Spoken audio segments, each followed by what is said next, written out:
much. So now we're going to go to Grace Starr. Grace is from Nigeria. She's a senior civil servant, and she's going to talk to us about how she became interested in women's rights, how she found the Women's Declaration, and various other things. So thank you so much for coming, Grace, and over to you. Good afternoon, everyone. I love you all, and I'm so happy to be here today.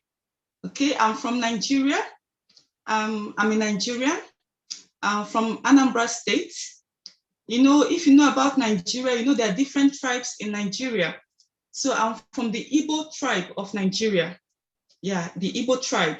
So a lot of issues we have in the country is caused by religion and culture. So coming to this gender ideology, coming to women's rights, the issues tend to come from religion and culture. So I want to start with these statements. I will say that a woman is inferior because she's a woman, not because she acts like a woman. I repeat it again. I'll repeat it. A woman is inferior because she is a woman, not because she acts like a woman. She is made to conform to gender roles because she's a woman. So the basis of oppression is sex, not gender. Now, women are oppressed in the African society because they are women. They are not oppressed because they act like women. So it's based on biology. In the traditional African society, in the Igbo culture, men are the ones in charge of affairs, not women. Women are not considered leaders. Women are expected to be followers. They are expected to learn from men. During the colonial period, the white men came and introduced Christianity to us. So in the Christian religion, it's considered that the man is the head of the family. So under the Christian religion, in churches, it is taught that women are supposed to submit to their husbands in the family. The problem is that I have realized over the years that religion and culture is not the problem.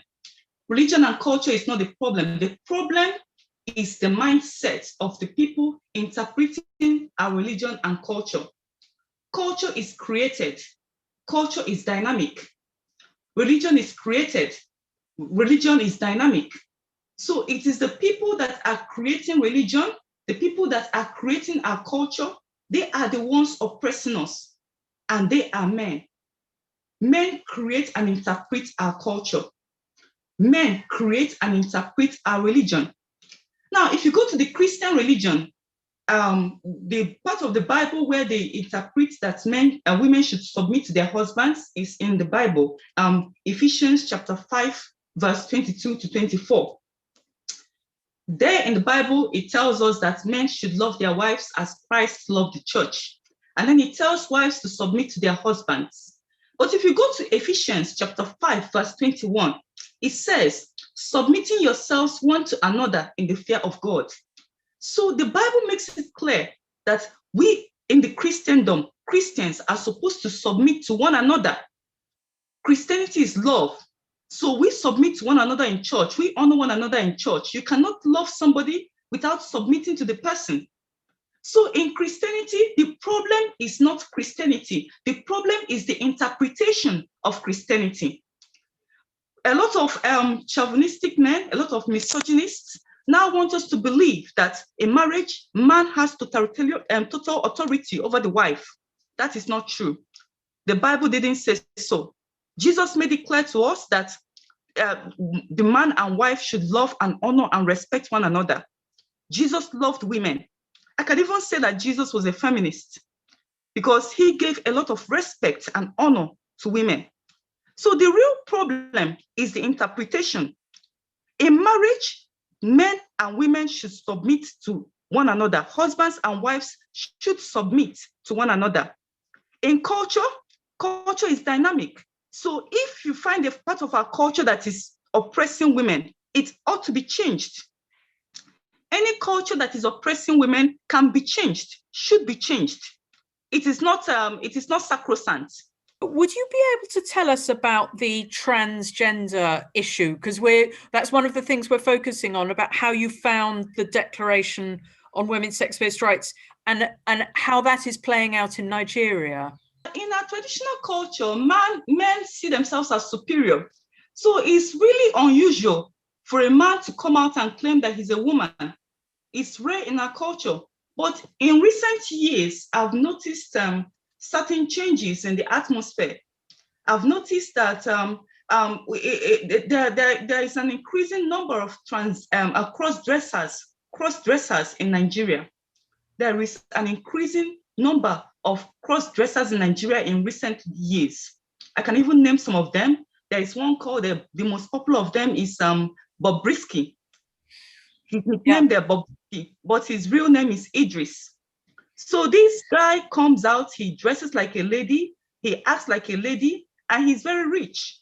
So he's gaining more and more popularity as time goes on. Then there is also James Brown, and there's also J Boogie. There are so many of them. Their numbers are increasing every day. It's a very traditional sort of conservative society, and is the issue of transgenderism accepted in Nigeria? And do they have self-ID where a man can just say he is a woman? No, there is nothing like a self-ID in Nigeria. But I think that these guys, the cross-dressers, are coming out to help, create that impression, to help, condition people to accept the gender ideology when it comes.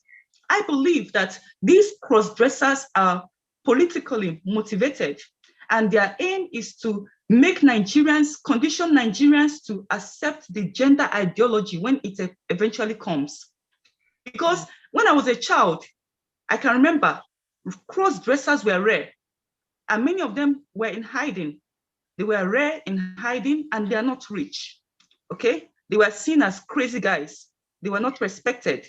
But in recent years, people like Bobrisky, James Brown, J Boogie, they are gaining more and more popularity.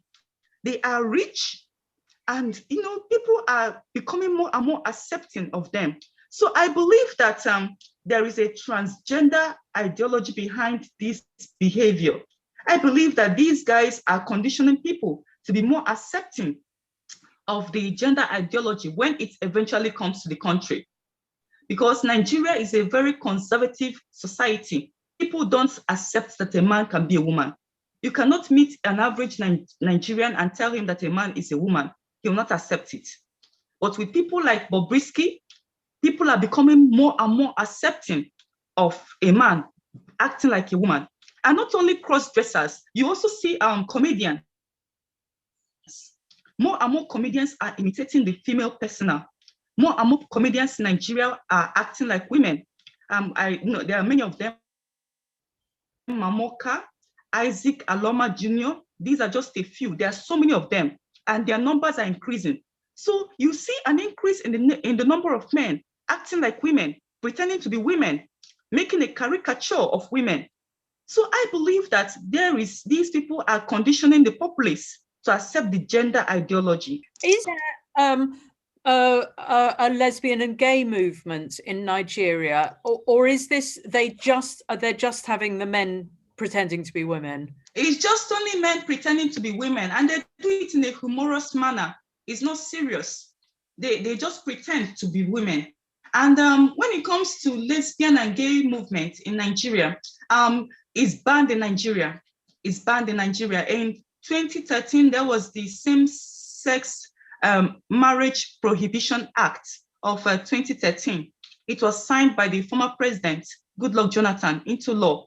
So that law says that, I quote, it says, a person who registers, operates, or participates in gay clubs, societies, or organizations, or directly or indirectly makes public show of same-sex amorous relationship in Nigeria, commits an offense, and is liable on conviction to a term of 10 years. And it was signed into law. And and this bill is very popular in Nigeria. People don't like gays and lesbians in Nigeria. Okay, so the real issue in Nigeria right now is the women's rights. women's rights is a very serious issue in Nigeria. Like I told you before, women are oppressed through religion and culture. Women are oppressed through religion and culture. And the problem is that religion and culture is created. They are created. It is people that created religion. It's people that created culture. So it can always be changed. The problem is not the Christian faith. The problem is the attitude of the people interpreting the Christian faith. The problem is the attitude of the people creating the culture. Like many men will tell you, anything that squats, urinates cannot rule over me. I've heard many men say it. Anything that squats, urinates cannot rule over me. And of course, you know, it's women that squat to urinate. So the oppression of women is based on biology, is based on their physical characteristics, is based on the fact that they are women, not because they act like women. They are taught how to act because they are women. Are you in a group with other feminists in Nigeria, or did you develop your ideas by reading? The word feminism in Nigeria is still not very popular. Many women in Nigeria don't want to identify with feminism because they feel that it's a man-hating movement. And then also there is the connotation that radical feminists, all they want is they want supremacy. They want sex. That is the impression I had, that radical feminists are people that want supremacy, people that want the right to have as much sex as they want to have. So I never took them seriously. I never took them seriously. But when I went online and started following you guys on Twitter, I was surprised. I was very surprised. I now realized you guys are serious, very serious. So the real issue, like I told you before, is the interpretation, the connotation, the giving to all these issues. When it comes to Nigerian government and in parliament, women are poorly represented in Nigerian government. In the Senate, there are only 7 female senators out of 109 senators, only 7 in the Senate. Then when it comes to the House of Representatives, there are only 11 female senators out of 360, 11. So women are so poorly represented. So I feel that a country that values women, a country that respects women, should make sure that there is gender equality in the Senate and in the House of Representatives.